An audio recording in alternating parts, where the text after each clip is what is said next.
J'ai su que quelque chose n'allait pas lorsque ma stagiaire m'a appelé depuis la cage d'escalier, en chuchotant comme si elle se cachait d'une alerte à la bombe. Ils ont verrouillé votre accès aux dossiers partagés. Lesquels? Tous. Des opérations juridiques, même vos propres présentations. Elle avait l'air essoufflée, a déclaré qu'elle avait entendu Carter lors d'une blague sur les achats selon laquelle j'étais officiellement radioactif, a déclaré que le fil de discussion Slack sur ma sortie avait déjà un emoji personnalisé, un rat en talon. C'est drôle, je n'avais pas démissionné. N'avais pas été licencié. Bon sang, je viens de prononcer un discours lors de leur retraite annuelle sur la conformité il y a 3 jours. Celui où ils ont tous applaudi trop fort et trop longtemps après que j'ai terminé en disant « La conformité n'est pas de la paperasse.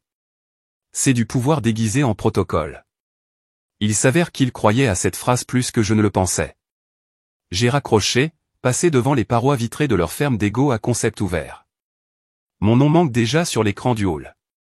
Chaise d'assistant remplie de manière suspecte par un homme nommé Brennan qui ne voulait pas établir de contact visuel. Pas d'avertissement, pas de réunion RH, juste une suppression chirurgicale.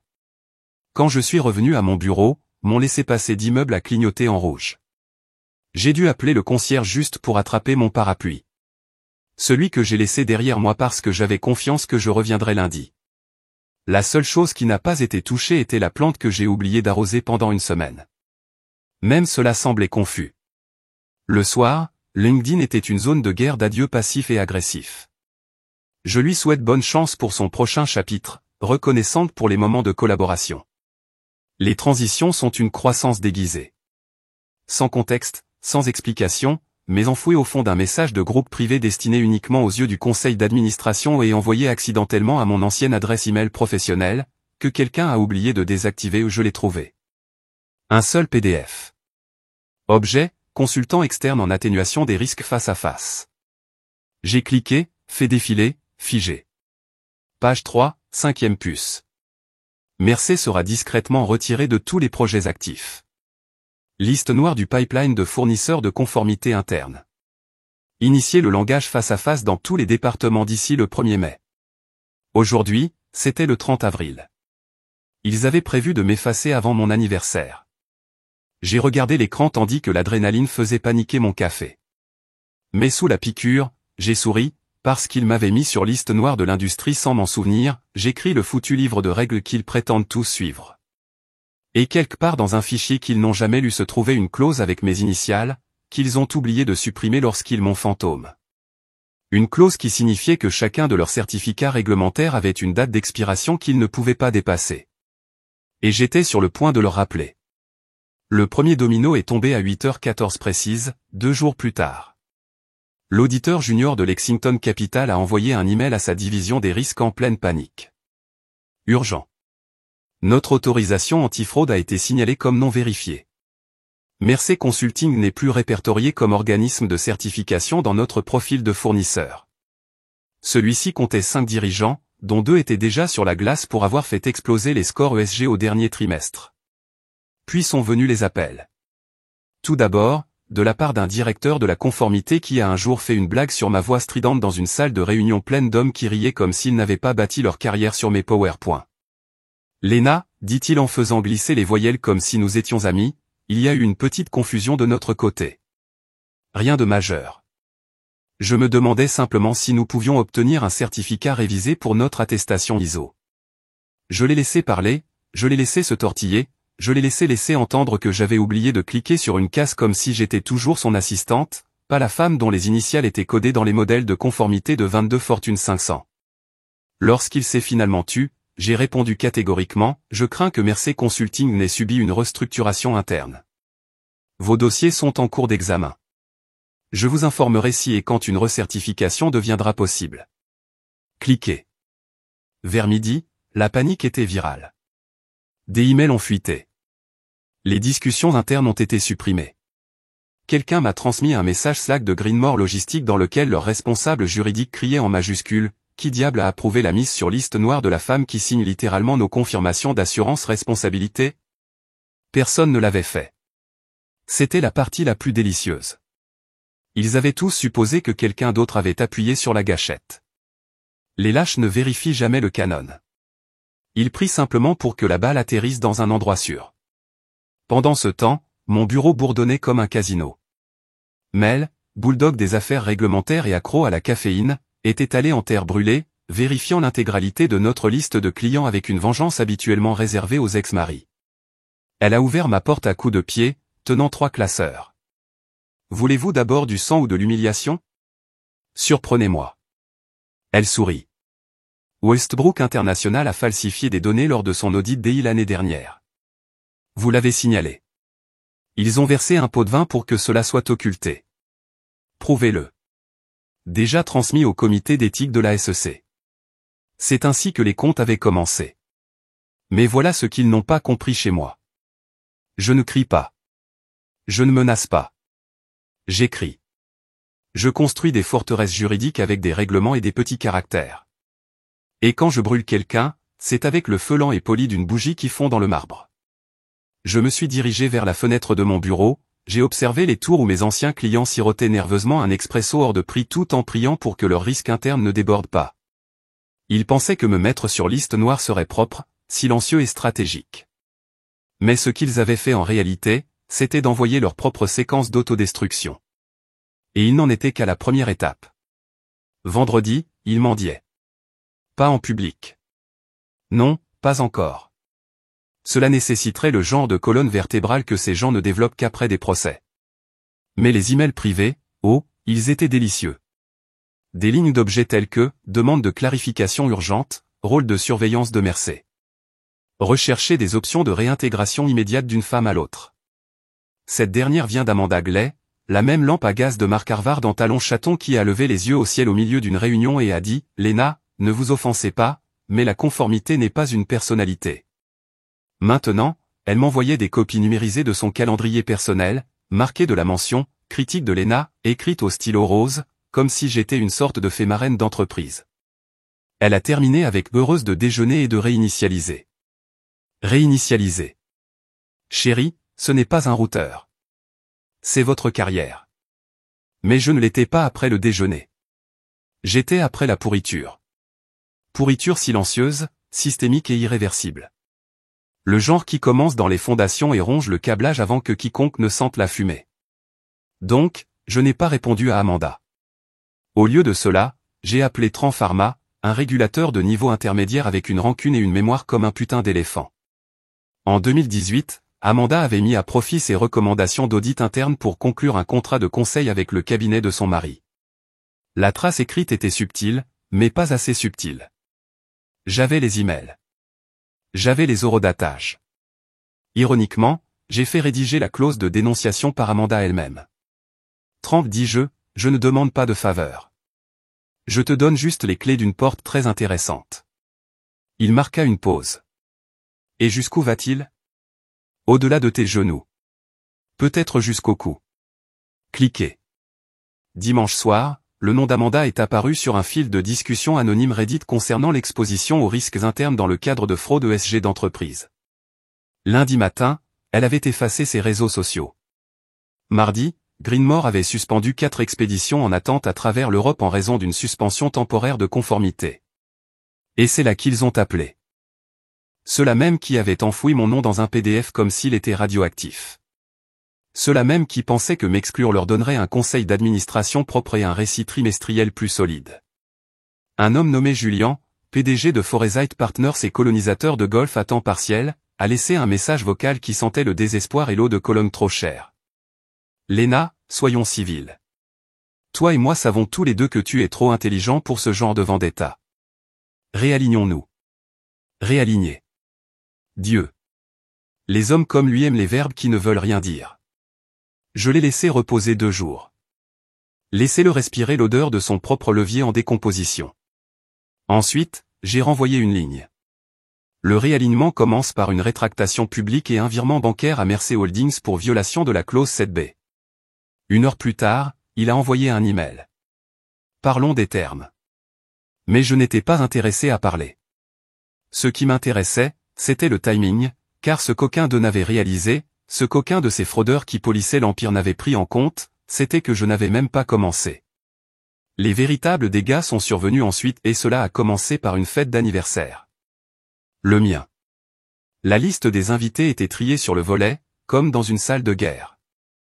Le lieu était un rooftop demi-down, avec un bar en verre dépoli, des cocktails personnalisés, tout en noir et argent, comme une veillée funèbre. En apparence, c'était une fête, rire, musique, cette ambiance de verre qui font oublier aux méchants qu'ils sont des proies. Mais ce n'était pas une fête. C'était l'allumage de la mèche. Toutes les personnes présentes sur la liste d'invitation avaient une chose en commun. Soit ils m'avaient sous-estimé, soit ils me devaient une dette, soit ils avaient déjà essayé de m'écarter et avaient échoué. Et maintenant, ils étaient tous entassés dans une boîte scintillante, sirotant de la bière et faisant semblant de ne pas remarquer les loups dans la pièce. Même Julien s'est présenté, souriant trop fort, transpirant dans un costume à $4000, espérant probablement pouvoir revenir sur le territoire de la certification avant que les rapports du deuxième trimestre ne frappent les fans. « Joyeux anniversaire », dit-il en me tendant une boîte. Je ne l'ai pas ouvert. Je viens de lever un sourcil. Qu'est-ce qu'il y a à l'intérieur? Une offre d'emploi ou une assignation à comparaître? Il a ri. Je ne l'ai pas fait. Je l'ai laissé transpirer pendant 5 minutes avant de me tourner vers le micro. Merci à tous d'être venus, dis-je en faisant teinter une cuillère contre mon verre. Ce soir, il ne s'agit pas seulement de mon anniversaire. C'est une question d'intégrité. Vous vous souvenez de l'intégrité, n'est-ce pas? Des rires polis, quelques raideurs de dos. Un type a visiblement tressailli. J'ai compris. Quelqu'un a récemment suggéré que je devrais être plus courtois. Cette vengeance était indigne de moi. J'ai laissé ça pendre, puis j'ai souri. Je suis d'accord. La vengeance est mesquine, mais la responsabilité, c'est juste une bonne gouvernance. Le projecteur derrière moi s'est allumé et l'air est devenu froid. Première diapositive, une feuille de calcul. Deuxième diapositive, un fil de discussion horodaté montrant des partenaires Foresight en train de forger une signature de fournisseur, la mienne. Troisième diapositive. Une note interne a fuité avec les initiales de Julien, autorisant un paiement discret pour une inspection ratée sur un site de fabrication à Jakarta. Silence. Le visage de Julien se figea. J'ai vu sa gorge bouger comme s'il avait avalé un verre. Quelqu'un à l'arrière a chuchoté, putain de merde. Dans leur souffle. Puis j'ai laissé tomber la dernière diapositive, celle qui comptait. Une photo datée, filigranée et géolocalisée de Julien et Amanda rencontrant un courtier en conformité qui faisait l'objet d'une enquête fédérale pour corruption. C'était le même gars qu'Amanda avait appelé un ami de la famille lorsque j'avais mis en doute sa présence lors de nos appels consultatifs. Je n'ai rien dit après ça. Je n'en avais pas besoin. J'ai levé mon verre à la clarté et aux conséquences qui n'ont pas besoin d'être présentées. Les gens ont applaudi maladroitement, puis plus fort, puis avec une véritable panique dans les yeux à mesure que les implications s'installaient. Amande? Absent. Elle a décliné l'invitation. Elle a dit qu'elle voyageait pour le bien-être. J'espère que la retraite s'est accompagnée d'un VPN solide et d'une assurance d'extradition. Julien a essayé de parler après le toast. Il a essayé de s'expliquer. Je me suis éloigné au milieu de ma phrase, car ce qui comptait maintenant, ce n'était pas leurs excuses. C'était la réaction en chaîne que j'avais déclenchée. Au matin, 4 entreprises gèleraient leur contrat avec Foresight. 2 d'entre eux lanceraient des enquêtes éthiques internes. Et un jeune associé ambitieux envoyait mon diaporama à un journaliste du Financial Herald, de manière anonyme. Bien sûr, tout se déroule comme prévu. Mais le meilleur, le seul mouvement que personne n'avait vu venir, était toujours dans mon sac.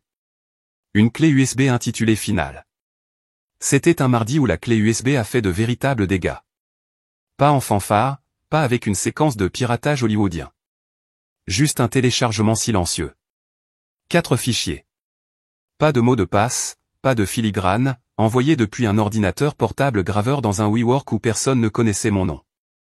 Chaque dossier porte le même nom, les conclusions préliminaires de l'audit interne ne sont pas diffusées. Devinez ce qui s'est passé? Il les distribuait partout. En 6 heures, ils avaient été divulgués à 2 groupes de surveillance du secteur, à un organisme de réglementation européen et, mon préféré, à un ancien employé méprisé de l'EXCAP, qui avait toujours un accès de niveau administrateur à leur Slack interne. Le premier dossier, analyse médico-légale d'un audit sur la diversité que Westbrook avait fabriqué pour décrocher un contrat fédéral. La seconde, des notes de frais montrant des frais de déplacement gonflés qui masquaient des pots de vin versés à une société écran offshore. Le troisième, des captures d'écran de la discussion de la direction de Julien appelant les commis des régulateurs avec des presse-papiers et des problèmes de maman. Et le quatrième, un contrat PDF complet prouvant la note de conformité ESG d'Amanda a été tamponné à l'aide du vieux papier à en-tête de Mercé après qu'il m'ait mis sur liste noire. Ce dernier était ma signature. Forgé, mal. Mercredi matin, 3 des entreprises mentionnées dans les fuites avaient désactivé leurs pages de réseaux sociaux et publié des déclarations de panique identiques. Nous prenons ces allégations au sérieux et lançons un examen interne.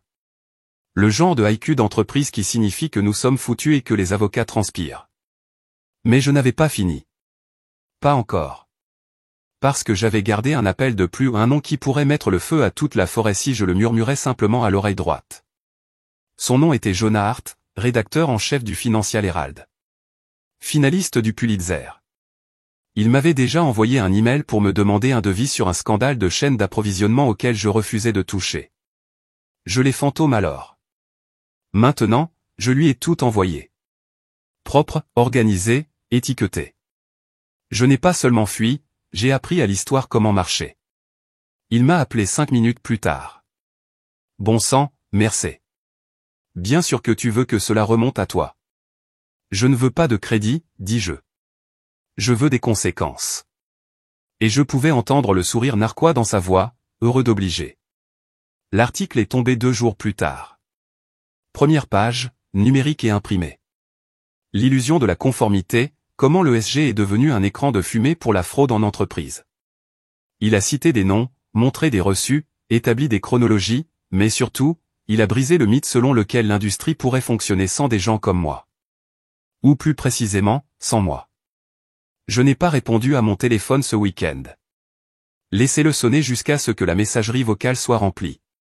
J'ai pris un train pour la côte, j'ai réservé une cabine vitrée où je pouvais entendre l'océan frapper les rochers comme le lambris sourd de la justice qui arrivait enfin. Et dans le silence de cette tempête, j'ai lu le dernier message de Mel. Juste 5 mots. Julien a démissionné. Amanda sous enquête. Puis un autre suivi, 20 minutes plus tard. La SEC a appelé. Ils te veulent. J'ai raccroché le téléphone, pris mon vin et souri. Parce que c'est le problème d'être sur liste noire, cela ne fonctionne que si vous n'êtes pas propriétaire de la liste noire. L'assignation à comparaître est arrivée un lundi, enveloppée dans du papier cartonné comme une menace polie.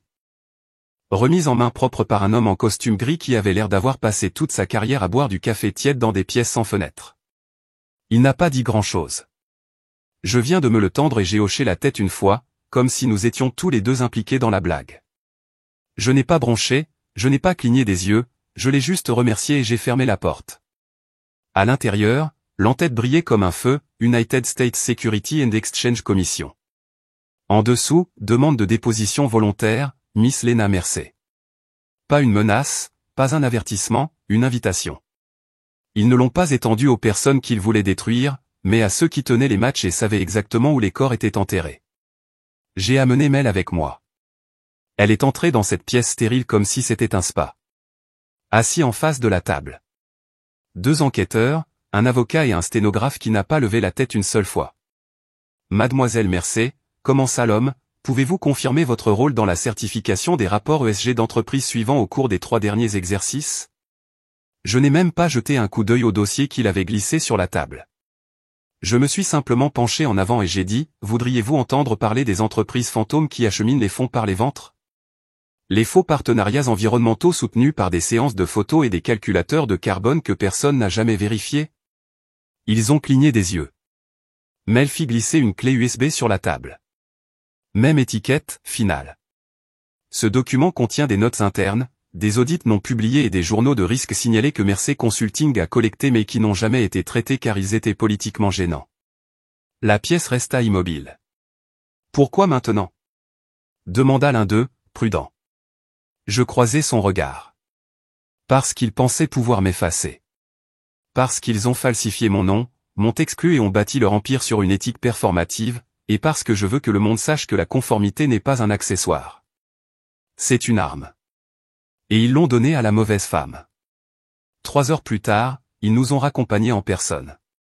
L'un d'eux m'a serré la main avec ses 2 mains, le regard perçant. On aura peut-être besoin d'un témoignage d'expert. Dites juste quand, dis-je. Nous sommes partis par l'arrière. Pas de presse, pas de fanfare, juste une légère odeur de nerfs dans l'air, comme l'ozone avant un éclair. Au moment où nous sommes arrivés à la voiture, Mel souriait comme un loup. Ils vont imploser, n'est-ce pas, dit-elle. Je n'ai pas répondu car mon téléphone sonnait. Numéro bloqué. J'ai répondu à une voix que je n'avais pas entendue depuis des années. Profond, lent, serpentin. Restructuration du comité d'éthique de l'État. Pause. Et votre rôle potentiel en tant que commissaire principal. Mon souffle s'est coupé, non pas à cause du choc, mais à cause de la réalisation que la liste noire était devenue un CV. Et les mêmes personnes qui autrefois me faisaient fantôme lors des réunions construisaient désormais des chaises sur lesquelles je serais trop puissant pour m'asseoir. Vous pouvez le dire au gouverneur, dis-je, je ne prends pas de nomination. Je les crée. Cliquez. Mel m'a regardé. Sommes-nous l'establishment maintenant? Non, ai-je répondu, l'audit qu'ils n'ont jamais réussi. Et ils étaient sur le point de sentir tous les signaux d'alarme qu'ils avaient ignorés s'effondrer comme un grand livre sans sauvegarde. La salle de conférence de Foresight Partners semblait avoir traversé un ouragan fait de feuilles de calcul et de honte. J'ai regardé depuis un flux en direct, un lien privé divulgué par un allié à l'intérieur. Des micros mal assourdis capturaient le chaos. Des voix élevées, des chaussures éraflaient le marbre, le mouvement désespéré d'un homme qui vient de réaliser que son parachute était cousu de mensonges. Julien ne parlait plus. Il faisait les 100 pas, la mâchoire serrée. La cravate se dénoua comme si elle l'avait étranglé toute la matinée. En face de lui, un avocat était assis à voix basse en minuscule, dans un jargon juridique inutile, marmonné entre ses dents serrées. Puis vint le vote. 14 contre 1. Motion adoptée. Démission immédiate de Julian Cross, PDG, dans l'attente d'une enquête approfondie. Le seul vote dissident? Julian lui-même, bien sûr. Alors qu'il fermait la séance, une dirigeante, Clara Mendoza, a fait une pause avant de se déconnecter. Elle a regardé directement dans sa webcam et a dit, pour mémoire, je vous ai mis en garde contre la mise sur liste noire de Lena Mercer, presque comme si j'avais un cœur pour leur espèce. À la même heure, le Financial Herald a publié la deuxième partie de l'enquête sur Jonah. La machine de greenwashing, comment les entreprises ont transformé l'éthique en arme pour faire taire les lanceurs d'alerte. Mon nom était encore là, mais cette fois selon mes conditions. Ce n'est plus un ancien consultant, désormais un architecte de la réglementation, un lanceur d'alerte de l'industrie, un candidat principal au Conseil d'éthique de l'État. J'ai fermé l'article et ouvert ma boîte de réception. Complet. Inondé. Demande de cabinets internationaux, de facultés de droit me demandant de donner des conférences. Même un texte, je l'ai eu, de la part de quelqu'un qui pensait que je devrais intituler mon discours « Comment brûler un mensonge sans se brûler ». C'est tentant, mais j'avais de plus grands projets. À 16h06, j'ai envoyé un email à Amanda Glay. Objet, demande formelle de rétractation et d'indemnisation. Corps. Amanda, comme vous le savez maintenant, une fausse signature portant mon nom dans votre dossier de conformité ESG constitue à la fois une fraude civile et une faute pénale. 6 juin, veuillez trouver une demande officielle de rétractation publique, de restitution financière et une lettre signée à distribuer à tous les anciens clients de Mercer Consulting clarifiant la fausse certification. Délai de mise en conformité, 72 heures. Le non-respect de cette règle entraînera des poursuites judiciaires et un signalement direct aux autorités fédérales. Cordialement. Lena Mercer. Pas d'émoji, pas de PS, juste un silence enveloppé de menaces juridiques. Je ne m'attendais pas à une réponse, c'est pourquoi, lorsque mon téléphone a sonné 20 minutes plus tard avec une ligne d'Amanda. Nommez votre numéro. Je savais que la tempête avait enfin dépassé le point du déni. Elle ne se battait plus. Elle négociait la reddition. Elle appela 2 minutes plus tard, essoufflée. Elle céda. Pas encore, dis-je, mais son emprise a disparu, et quand un serpent ne peut pas serrer, il ne lui reste plus qu'à glisser. Je regardais par la fenêtre de mon nouveau bureau dans le gratte-ciel où ils avaient dit que je n'entrerais plus jamais. Le soleil plongeait sous l'horizon, peignant les bâtiments en or et en rouge sang. Poétique, mais pas la fin. Pas encore, car il restait un dernier mouvement à faire. La pièce que personne n'a vu venir. Un nom qui n'est jamais apparu dans les fuites car je l'avais sauvegardé. Un nom qui a tout lié. Et c'était sur le point de tomber. Le nom que j'avais retenu n'était pas Julian, ni Amanda, ni même l'un de ces PDG évidés qui continuaient à s'excuser sur LinkedIn comme des chapelets de relations publiques. C'était Donovan Blake. Vous ne le trouverez pas sur la plupart des organigrammes. C'est l'homme derrière le rideau, le chuchoteur, le fixateur, le conseiller en solution de risque dont le cabinet de conseil vivait dans l'ombre. Je n'ai jamais rien signé. Je n'ai jamais envoyé de mail à partir d'un serveur traçable. Mais ses empreintes étaient partout dans la pourriture. Il a orchestré la liste noire. Non pas parce que je constituais une menace pour leur réputation, mais parce que je refusais de jouer le jeu de la conformité offshore qu'il dirigeait comme un casino silencieux. Chaque pot de vin a été nettoyé, chaque certification blanchie via des couches tierces jusqu'à ce que personne ne se souvienne de qui a réellement signé quoi, sauf moi. J'avais tout archivé. Chaque réunion, chaque facture, chaque mémo vocal dans lequel il disait des choses comme « l'éthique est flexible si l'argent est bon, Lena ». C'est pourquoi il nous garde. Et maintenant, j'avais les enregistrements, les dates, les sociétés écrans, les pots de vin discrets de PayPal envoyés sous de faux noms, et même le reçu d'un stylo Montblanc de 22 000 $ qu'il avait offert à un sous-traitant fédéral dans le cadre de fournitures de bureau. Alors, j'ai tout laissé tomber. Ni à la presse, ni à la SEC, mais à ses clients. Chaque entreprise qui avait utilisé l'entreprise de Donovan Blake comme intermédiaire de conformité a reçu un dossier organisé intitulé Preuve de complicité, le défaut de divulgation engage la responsabilité. Je n'ai pas inclus de menaces. Je n'en avais pas besoin. Je savais que le silence ferait saigner pour moi. En 48 heures, 3 entreprises ont gelé leur paiement. L'un d'eux a intenté une action préventive. Un autre a publié une déclaration publique condamnant les tiers malfaiteurs. Jeu de ballon prisonnier classique en entreprise. Mais Blake resta silencieux. Téléphone mort. Site web hors ligne. Le bureau a été vidé comme une ville fantôme. Mel a envoyé un texto, « Tu viens de vaporiser un homme avec une clé USB ». Je n'ai pas répondu parce que j'étais déjà à mi-chemin de ma prochaine réunion avec le comité de surveillance de l'éthique. Un panel de 11 costumes. Des yeux perçants, un esprit plus vif. Ils ont posé une question, « Pourquoi voulez-vous ce rôle ?» J'ai souri. Je ne le fais pas. Je veux que le système le veuille. Car jusqu'à présent, l'éthique était traitée comme une case à cocher. J'ai l'intention d'en faire une épée. Il y eut un silence. Puis il hoche la tête. Ils ont voté le lendemain matin. Unanime. J'étais dedans. Commissaire principal. Conseil d'éthique de l'État. Durée, 6 ans. Pouvoir, définitif. Ils m'ont mis sur liste noire. J'ai oublié qui a fait la liste. Aujourd'hui, ces mêmes hommes remanient les politiques avec mon nom dans les notes de bas de page. Leurs stagiaires étudient mon cas comme une doctrine. Et Amanda, la dernière fois que j'ai entendu parler d'elle, elle était consultante pour des studios de yoga, vendant des réformes comme si elle se présentait sous forme de lotion. Quant à moi, je ne brûle pas les ponts. Je les inonde. Et construisez-en de nouveau à partir des décombres. La conformité n'est pas une vengeance. C'est l'arme que personne ne voit jusqu'à ce qu'elle coupe l'empire en deux.